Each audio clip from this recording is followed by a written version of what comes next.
Te si prsteník častejšie a hlboko sa uvoľníte, malíček. Meridiány srdca a tenkého čreva.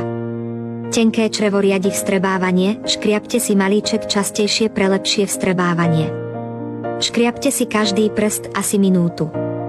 Počúvaj, povedala mi kamarátka, toto masážne koliesko na prsty používam často, pretože každý deň veľa píšem na klávesnici.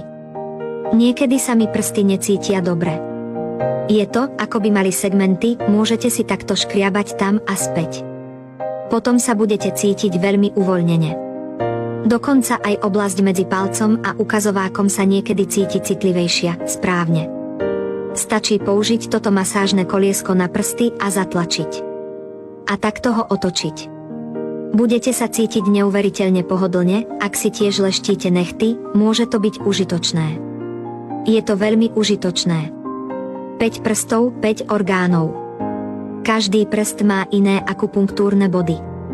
Keď máte každý deň čas, použite ho a masírujte, je to ekonomický a účinný produkt zdravotnej starostlivosti.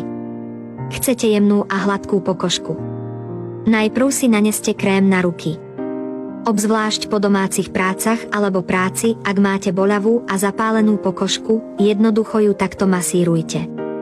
A mierne pritlačte. Je to skutočne relaxačné, 2 malé valčeky sú vyrobené z dreva. Skvelé a veľmi príjemné.